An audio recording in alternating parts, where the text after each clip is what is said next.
सात आसमान पर बना एक मुकद्दस घर। इस वक्त जब आप ये वीडियो देख रहे हैं 70,000 फरिश्ते उस घर के गिर्द मुसलसल तवाफ कर रहे हैं। ये घर किसने बनाया है और मिराज की रात नबी सल्लल्लाहु अलैहि वसल्लम ने वहाँ क्या देखा था, हम इस वीडियो में बैतुल मामूर के मुतालिक तमाम हकायक को जानेंगे। जब हजरत आदम अलैहिस्सलाम इस जमीन पर तशरीफ लाए तो अल्लाह के हुजूर में ये सवाल किया कि ए पाक परवरदिगार, यहाँ ना तो मैं फरिश्तों की तस्बीह और तकबीर सुन सकता हूँ और ना ही मैं ऐसी कोई जगह देखता हूँ जहाँ मैं तेरी इबादत करूँ। लिहाजा अल्लाह की तरफ से ये जवाब आया कि जिस तरह तुमने 7वें आसमान पर बैतुल मामूर को देखा है जिसके गिर्द फरिश्ते तवाफ करते हैं, तो हम तुम्हें एक जगह बताते हैं, वहाँ तुम भी काबा की तामीर करो और उसके गिर्द तवाफ करो और वहाँ नमाज अदा करो। हजरत जिब्रील अलैहिस्सलाम ने हजरत आदम अलैहिस्सलाम को वो जगह दिखाई और वहाँ अपने पर मार कर 7 जमीनों की बुनियाद डाल दी, फिर चारों तरफ से दीवारें बुलंद कर दी। इस खाना खुदा की तामीर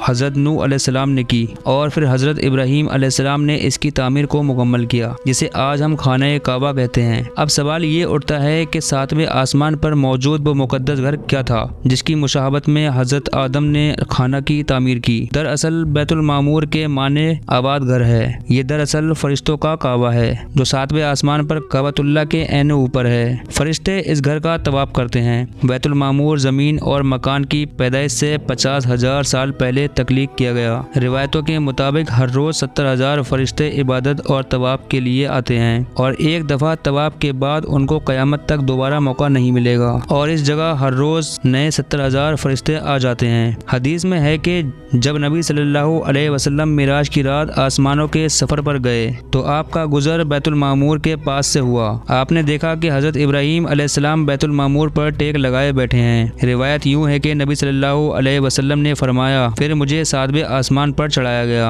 वहाँ एक अधेड़ उम्र के बुजुर्ग बैतुल मामूर के दरवाजे के करीब एक कुर्सी पर टेक लगाए तशरीफ फरमा थे। उनकी शक्ल नबी सल्लल्लाहु अलैहि वसल्लम के मुशाबा थी।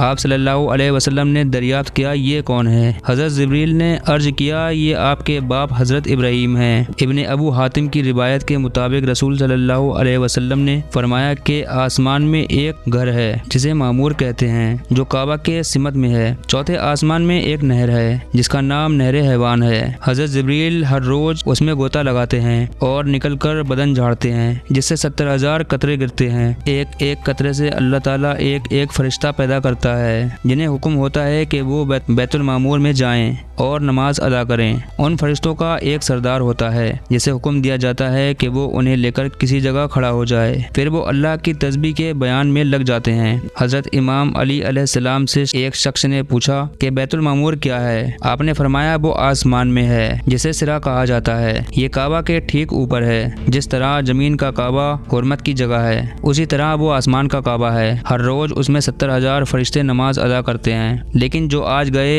उनकी बारी कयामत तक दोबारा नहीं आएगी क्योंकि फरिश्तों की तादाद ही इस कदर है। रिवायतों के मुताबिक मिराज की रात बैतुल मुकद्दस में तमाम अंबिया इकराम और मुरसलीन ने नमाज पढ़ी और बैतुल मामूर में तमाम अंबिया और पिछली उम्मतों के ईमान वालों ने नबी सल्लल्लाहु अलैहि वसल्लम के इमामत में नमाज अदा की। जब नबी सल्लल्लाहु अलैहि वसल्लम बैतुल मामूर के करीब गए तो वहाँ कुछ फरिश्तों को देखा। कुछ रुकू में थे, कुछ कयाम में थे, कुछ सजदे में गिरे थे। आप सल्लल्लाहु अलैहि वसल्लम ने हजरत जिब्रील अलैहिस्सलाम से दरियाफ्त किया कि ये क्या कर रहे हैं। हजरत जिब्रील अलैहिस्सलाम ने बताया कि ये नमाज अदा कर रहे हैं और जो फरिश्ता जिस अंदाज में है वो कयामत तक ऐसे ही रहेगा। आपको ये इबादत इतनी ज़्यादा पसंद आ गई कि आपने अल्लाह से अपनी उम्मत के लिए नमाजों का तोहफा मांग लिया। लिहाजा अल्लाह ने अहल पर रहम किया और ऐसी नमाज अता की जिसमें तमाम इबादतों का मजमुआ था, यानी हम एक ही नमाज में रुकू, क़याम और सजदा करते हैं। सूरह तूर में अल्लाह तबारक व तआला ने इस मुकद्दस घर का जिक्र कुछ यूँ किया है, कसम है तूर की और उस किताब की जो लिखी गई है कुशादा बरकों में, और बैतुल मामूर यानी उस आबाद घर की कसम है, और ऊंची छत की जोश मारते हुए समुंदर की। बेशक आपके रब का अजाब वाक़ई होकर रहेगा। मुहक्किकीन ने बैतुल मामूर को हमारी इस कायनात का मरकज करार दिया है, जैसा कि काबा शरीफ हमारी इस दुनिया का मरकज है जिसके गिर्द तमाम बंदे तवाफ करते हैं। इसी तरह सोलर सिस्टम में तमाम सैयारे सूरज के गिर्द घूमते हैं और हजारों सूरज हमारी कहकशा यानी मिल्की वेव गैलेक्सी के गिर्द चक्कर काटती है। ये लाखों कहकशां भी एक सुपर मैसेज ब्लैक होल के गिर्द घूम रहा है। इसी तरह तमाम फरिश्ते बैतुल मामूर के गिर्द चक्कर काट रहे हैं। गर्ज ये कि कायनात में तकरीबन तमाम चीज महावे गर्दिश है। बेशक अल्लाह ने इस कायनात के निज़ाम में हमारे लिए तौहीद के पैगाम को खोल कर रख दिया है कि इंसान की जिंदगी का भी एक मरकज होना चाहिए जिसके उसूलों का उसे पाबंद होना है। वो मरकज अल्लाह की जात है जिसके गिर्द घूमकर और उसकी इताअत में रहकर ही फलाह पाई जा सकती है।